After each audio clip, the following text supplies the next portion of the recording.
नमस्कार, आप देख रहे हैं अपना बिहार और मैं हूं आपके साथ विभा उपाध्याय। बुलेटिन में सबसे पहले बात बिहार के घुसखोर अधिकारियों की।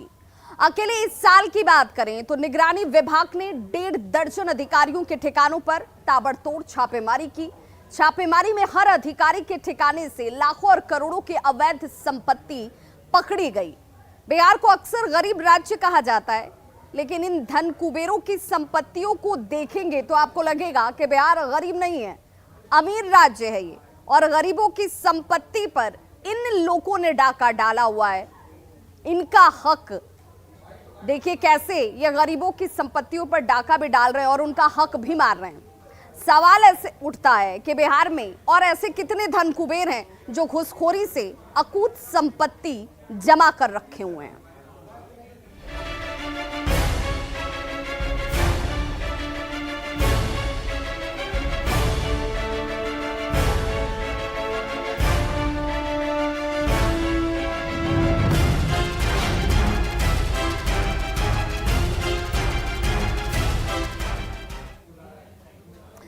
तो बिहार के जिस धन कुबेर पर कल कार्रवाई की गई उसका नाम जितेंद्र कुमार है और जितेंद्र कुमार ड्रग इंस्पेक्टर है। कल उसके पटना और गया में 5 ठिकानों पर छापेमारी की गई और निगरानी की टीम ने पटना के सुल्तानगंज के मलेरिया ऑफिस स्थित जितेंद्र कुमार के कार्यालय की सघन तलाशी ली। साथ ही उसके सुल्तानगंज के खान मिर्जा आवास पर भी रेड डाली गई है। 4 ठिकानों पर ताबड़तोड़ छापेमारी की गई और करोड़ों की अकुत संपत्ति का पता चलता है। 4 करोड़ 11 लाख रुपए कैश बरामद किए गए। छापेमारी में जितेंद्र कुमार के घर से इतने नोट बरामद हुए कि नोट गिनने की मशीन तक मंगाई गई और मशीन भी गिनते गिनते थक गई। छापेमारी में ड्रग इंस्पेक्टर के घर से 4 करोड़ 11 लाख रुपए कैश मिलते हैं। 38,27,000 के जेवर की बरामदगी होती है। इतना ही नहीं, यहीं पर यह गिनती खत्म नहीं होती है, करीब 30 लाख रुपए के बैंक बैलेंस का भी पता चलता है। निगरानी की टीम ने जितेंद्र कुमार के घर से जमीन के 5 कागजात, कई बैंकों के पासबुक और अन्य कागजातों को बरामद किया है। निगरानी की टीम को ड्रग इंस्पेक्टर के आवास से 4 4 व्हीलर भी मिले हैं, जिनकी जांच अब की जा रही है। और 2 तस्वीरें आपके टीवी स्क्रीन पर। पहली तस्वीर देखिए जहां एक एक करके ये बॉक्स खुलते चले गए और इस बॉक्स के अंदर से ज्वेलरी, कागजात, संपत्ति, कैश सब कुछ सामने आता चला गया। घूसखोर ड्रग इंस्पेक्टर जितेंद्र कुमार की संपत्ति को जरा इस ग्राफिक्स के जरिए भी समझिए। क्या कुछ धन कुबेर के घर से निकलता है। जितेंद्र कुमार के घर से 4 करोड़ 11 लाख रुपए जब्त किए जाते हैं। ये कैश रकम थी। बैंक खाते की बात कर लें तो 29,67,000 रुपए जमा है। जितेंद्र कुमार के घर से जो कुछ जेवरात मिले उसकी कीमत जो आंकी गई है वो 38 लाख से ज्यादा की है। जमीन के कागजातों तक पहुंच जाते हैं तो जमीन के 5 कागजात मिले जिसकी जांच अब की जा रही है। इतनी संपत्ति एक ड्रग इंस्पेक्टर के पास। अब आप समझ सकते हैं कि बिहार के सरकारी बाबू कितने अमीर हैं। इन्होंने शायद ये नौकरी सिर्फ संपत्ति बनाने के लिए ही की है। राज्य की सेवा, राज्य के कर्मचारी की जिम्मेदारी का जो काम इन्हें दिया गया था वो ये नहीं कर रहे थे। बिहार गरीब राज्य है, लेकिन क्यों गरीब है ये आप ऐसे अधिकारियों की संपत्ति को देखकर अंदाजा लगा सकते हैं। जिस अधिकारी के घर में 4 करोड़ 11 लाख रुपए कैश पकड़े जाएं, आप खुद अंदाजा लगाइए कि यह अधिकारी बिहार की तरक्की के लिए सोचेगा, न कि बिहार को गरीबी से उबारने के लिए।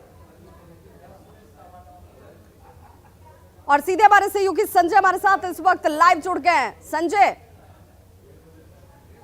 जितेंद्र कुमार ये वो एक और नाम जो घूसखोर अधिकारियों में अकूत संपत्ति अर्जित करने वाले लोगों में शुमार हो गए और ऐसी फहरिस्त में और बहुत सारे नाम आगे भी होंगे। लेकिन सवाल यही उठता है कि आखिर इतनी संपत्ति का अर्जन एक ड्रग इंस्पेक्टर के जरिए कैसे किया जाता है, क्या इसकी जानकारी मिल पा रही है?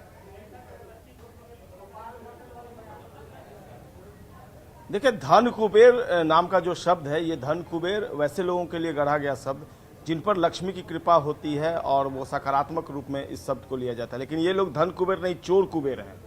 दरअसल जितेंद्र कुमार लालची, हवस और बेईमानी के इतने बड़े प्रतीक हैं जिसका अंदाजा शायद निगरानी के अधिकारियों को भी नहीं लगा था जब वो उनके घर पर पहुंचे थे। दोपहर 2 बजे तक छापेमारी चल रही थी। 2 बजे तक कुछ नहीं, वैसा कुछ खास नहीं मिला। जमीन के कागजात मिले, ऑर्नामेंट से। 2 बजे के बाद जब उनकी ऊपरी मंजिल पर जब निगरानी टीम पहुंची तकरीबन 2:22 या 23 का वक्त था, जैसा कि अधिकारी बता रहे थे न्यूज 18 को। और जब उनका एक अलमीरा खोला गया तो उसमें 5 बैग्स मिले। उन 5 बैग्स को जब खोला गया तो निगरानी के अधिकारी भी हैरान रह गए। 500, 2,000, 200, 100 रुपये। सोचिए, जो घूसखोरी का पैमाना है उसका कोई एक मापदंड नहीं है। 100 रुपये तक घूस लेते थे। और 500 की गड्डियां, जो निगरानी के एएसपी थे मनोज कुमार, वो बता रहे कि एक गड्डी जो 5-5 लाख 6-6 लाख रुपए की है। तो ऐसे में ये कितनी संपत्ति लूट रहे थे। और इस बिहार में जहां पर आए दिन जो एजेंसियां हैं वो लगातार छापेमारी कर रही हैं, जो आर्थिक अपराध इकाई हो, विजिलेंस हो या फिर स्पेशल विजिलेंस हो। और वैसे में एक सरकारी विभाग का मुलाजिम जो है उसकी धृष्टता तो देखिए, उसको डर नहीं है, उसको भय नहीं है। और वो किस कदर हिमाकत कर रहा है कि घर में 4-4 करोड़ कैश रख रहा है उस बिहार में, जहां लोग गाड़ी मेहनत करके दिन भर में अपने लिए 2 जून की रोटी अर्जित करते हैं। कई जो सामाजिक विषमता है वो ये दर्शाता है इस बिहार में। और वाकई में ये कई सवाल खड़े करता है कि जो हमारे सरकारी मुलाजिम हैं उनको नौकरी आखिर क्यों दी गई है? अपने लिए इस तरीके से अवैध संपत्ति अर्जित करने के लिए, या जनता की अवैध कमाई को अपने पास रखने के लिए? ये गाड़ी कमाई किसकी है? ये जनता की है। संजय, ये जो धन का संचय किया गया, जिस तरीके से अकूत संपत्ति ये जमा कर लेते हैं, ये 2-4 साल में तो हुआ नहीं होगा। इसके लिए लंबा अरसा और इनका ट्रैक रिकॉर्ड भी जो रहा होगा। क्या ये मानकर चला जाए कि इनके ऊपर निगाह पहले से थी? पहले से थी। और केवल कैश पर क्यों जा रही है 4 करोड़? इनका 5 जमीन के कागजात। अरे सबसे बड़ी बात मैं बता दूं, बेनामी संपत्ति।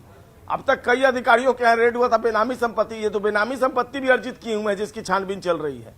तो इनके बारे में अब क्या कहना? निगरानी के अधिकारियों को अंदाजा नहीं था, और जब छापेमारी शुरू हुई तो कहां से कहां तक बात निकल गई, बहुत दूर तक बात चली गई है। और निश्चित तौर पर इनको जो अधिकार दिए गए, राइट्स दिए गए हैं, दुकानों की, मेडिकल शॉप्स की जांच करना, उनके लाइसेंस का रिन्यूअल करना, फेक मेडिसिन की जांच करना। आप सोचिए, फेक मेडिसिन पर अगर अपनी सहमति जताए होंगे तो वो फेक मेडिसिन जो लोग खाए होंगे उनका क्या असर हुआ होगा। तो ऐसे में आप अंदाजा लगा लीजिए कि जो ड्रग इंस्पेक्टर हैं ये कितने, केवल ये घूस के बल पर पैसा इकट्ठा कर लिए, केवल इसके लिए ये दोषी नहीं है। अब जो फेक मेडिसिन के लिए भी अगर इन्होंने पैसा लिया, संजय, ऐसा तो नहीं कि इनके साथ एक पूरा चेन जो है वो सपोर्ट भी करता है। कहीं ना कहीं उन लोगों के शह पर भी ऐसे धन कुबेर लोग बन जा रहे हैं जिन्हें पता है कि सिर्फ जब हम फंसेंगे तो सिर्फ हम नहीं होंगे, हमारे पीछे और भी बहुत लंबी लाइन है जिनके नाम सामने आ जाएंगे। देखिए, बिल्कुल। और उनकी प्रतिक्रिया अभी आनी बाकी है। वो कह देंगे, उनके पास कह देंगे कि एक नेक्सस है, इसमें कई लोगों के पैसे। एक आपको पता होगा, कुछ दिन पहले, 2-3 महीना पहले कुम्हरार में एक रेड हुआ था और उसमें एक अधिकारी परिवहन विभाग के पकड़े गए, जो परिवहन विभाग के जिला पदाधिकारी थे, जिला परिवहन पदाधिकारी। तो कहे कि कई अधिकारियों के पैसे उनका। अब इनकी क्या प्रतिक्रिया होती है? अब तक ये सामने नहीं आए हैं मीडिया के। कल हम लोगों ने काफी कोशिश की, और देखना होगा जब ये सामने आते हैं तो किस तरह की बहानेबाजी करते हैं। लेकिन निश्चित तौर पर एक बड़ा चेन है, एक बड़ा नेक्सस है, और इसी नेक्सस के सहारे सारे जो अधिकारी हैं, ऐसे भ्रष्ट अधिकारी, इनको एक एक कर खोज कर निकालना है। और यही प्रायोरिटी है निगरानी विभाग की, और यही प्रायोरिटी है नीतीश सरकार की। और यही कारण है कि आपने देखा होगा कि 2021 से जो सिलसिला शुरू हुआ, 2022 में ये लगातार जारी है। और निश्चित तौर पर इस तरह की कार्रवाई से जो भ्रष्ट घूसखोर अफसर हैं उनमें हड़कंप मचा हुआ है। लेकिन हड़कंप के बाद क्या वो सचेत होते हैं, वो सुधरते हैं, ये भी देखना बहुत महत्वपूर्ण हो जाएगा। संजय, बहुत बहुत शुक्रिया इस तमाम जानकारी के लिए। ये महत्वपूर्ण जानकारी और तस्वीरें जो आपके जरिए हमने अपने दर्शकों को दिखाई, जो सवाल पैदा करती हैं। सवाल उठता है कि बिहार में और ऐसे कितने घूसखोर हैं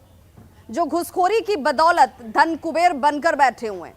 पिछले 6 महीनों में निगरानी विभाग ने 18 धन कुबेरों के ठिकानों पर छापा मारा है। आइए आपको बताते हैं ऐसे ही कुछ धन कुबेरों के बारे में। देखिए आपके टीवी स्क्रीन पर इस वक्त ग्राफिक्स के जरिए 25 जून 2022 ड्रग इंस्पेक्टर जितेंद्र कुमार, यानी कि कल की तारीख, 5 ठिकानों पर छापा। निगरानी के इस छापे में 4 करोड़ 12 लाख रुपए नकद सिर्फ बरामद कर लिए गए। 38 लाख के आभूषण और जमीन के कागजात मिल जाते हैं 5 और 6 जून 2022 बेटा के तत्कालीन थानाध्यक्ष अवधेश झा के ठिकानों पर छापा मारा गया। बालू माफियाओं के साथ अवैध संबंध और भ्रष्टाचार को लेकर कार्रवाई की गई थी, और यहां भी आय से अधिक करीब 50 लाख की संपत्ति का पता चला। 4 जून 2022 की बात करें तो कटिहार के रजिस्ट्रार जय कुमार, जिन्हें कोई भूला नहीं है, ठिकानों पर इनके भी निगरानी की तरफ से रेड डाला गया। 6 लाख रुपए नकद मिलते हैं, 12 बैंक खाते मिलते हैं, फिक्स डिपॉजिट के दस्तावेज बरामद किए जाते हैं। 27 अप्रैल 2022 औरंगाबाद के तत्कालीन अंचलाधिकारी वसंत कुमार राय, इनके भी ठिकानों पर छापा मारा गया। आय से अधिक करीब 57 लाख की संपत्ति का पता चलता है। निवेश के कई कागजात सामने आ जाते हैं। 27 अप्रैल 2022 अजीमाबाद भोजपुर के तत्कालीन थाना अध्यक्ष कृपा शंकर शाह, इनके ठिकानों पर जब छापा मारा गया तो आय से 56 लाख से अधिक की संपत्ति का पता चला।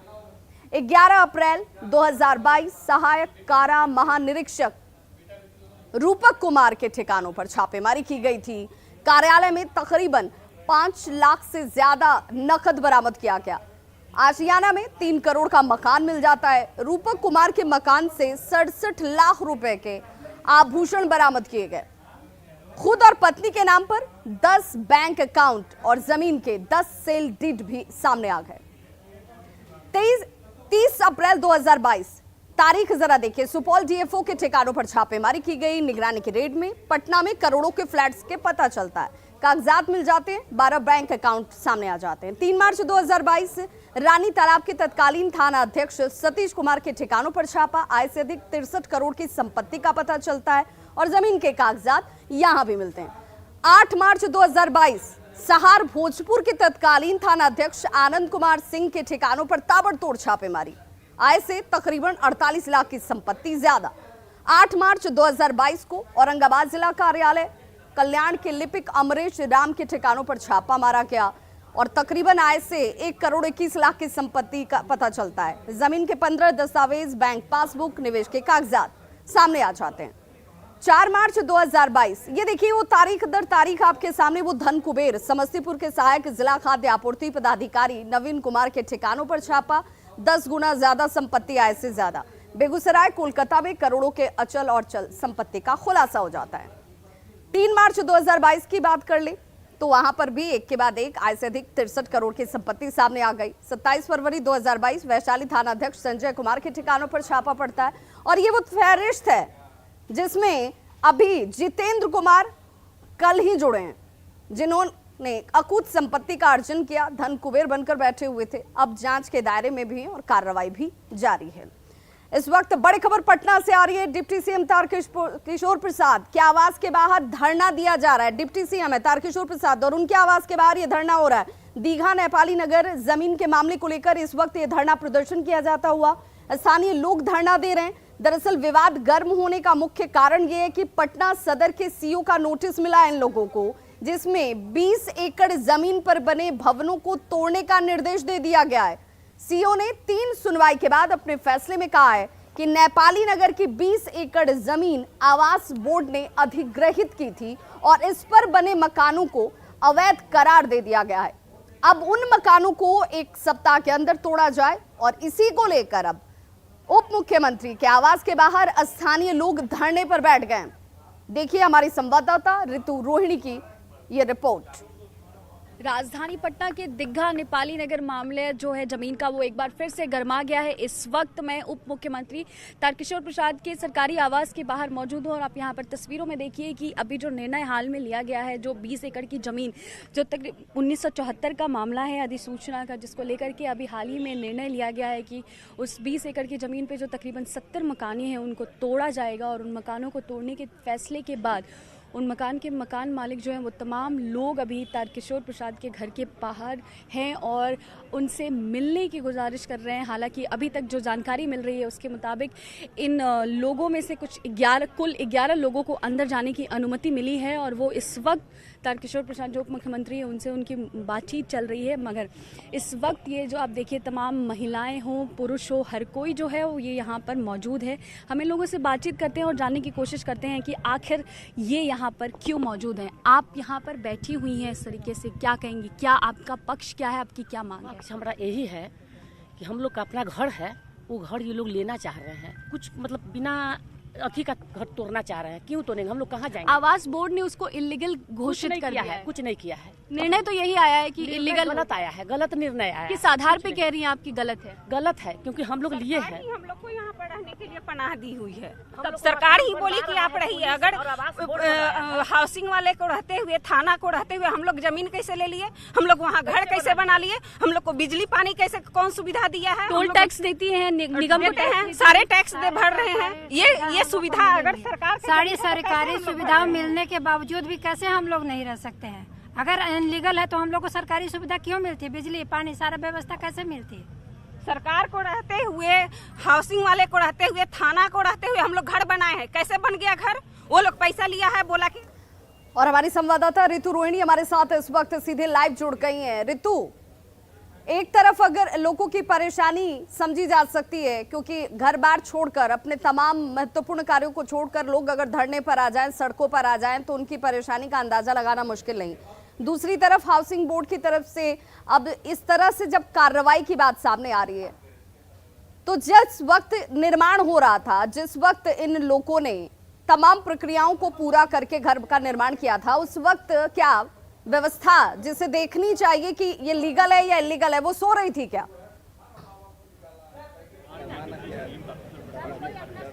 बिल्कुल बिल्कुल। सवाल यही है कि आखिर उस वक्त इन लोगों ने क्यों नहीं देखा, कहाँ चूक हुई, ये एक बड़ा सवाल है। सीधे तौर पर आप यहाँ तस्वीरों में देखिए। पहले हम आपको दिखाना चाहेंगे कि किस तरीके से अभी उप मुख्यमंत्री के जो आवास है उनको पूरी तरीके से घेर दिया है इन लोगों ने, और सीधे तौर पर इनसे ही बातचीत करते हैं कि आखिर क्या वजह है।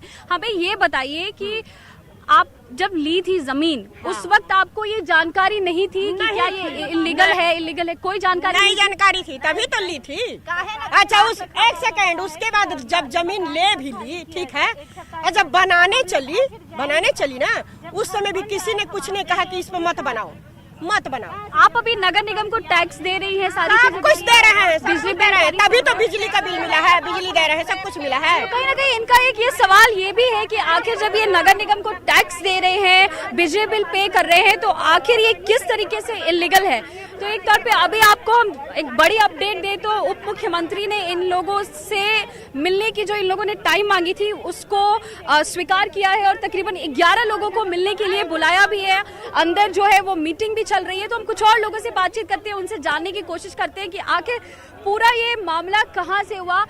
जब आप ली थी जमीन, उस वक्त ये जानकारी नहीं थी कि आपका घर जो आप ले रही हैं, जमीन जो ले रही हैं, वो इलीगल है?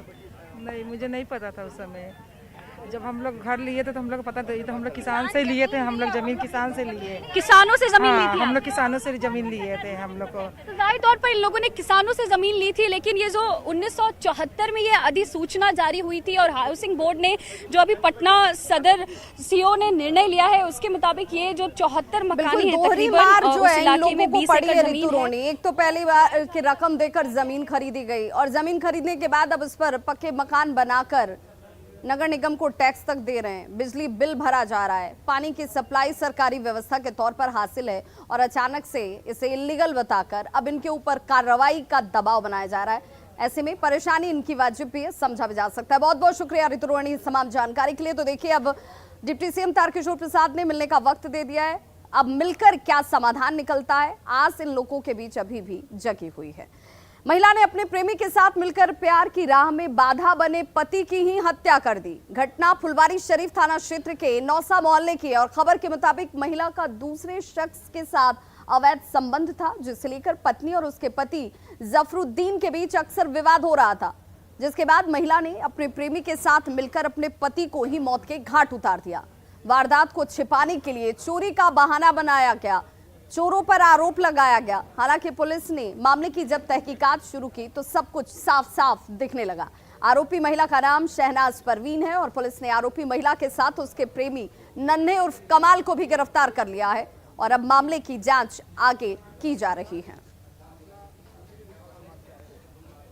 फुलवारी शरीफ में एक इंजीनियर की जो अब्रोड रहते थे, पिछले 1 साल से कोविड में यहीं रह रहे थे, उनको उनके ही घर पे उनका सर बेरहमी से कुचल करके हत्या कर दी गई थी।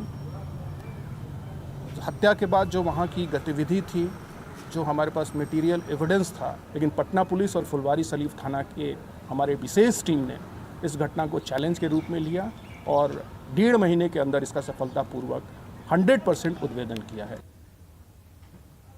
तो खबरों का सिलसिला लगातार जारी है। आप देखते रहिए न्यूज़ 18 बिहार झारखंड। यहां खबरों का सिलसिला कभी नहीं थमता।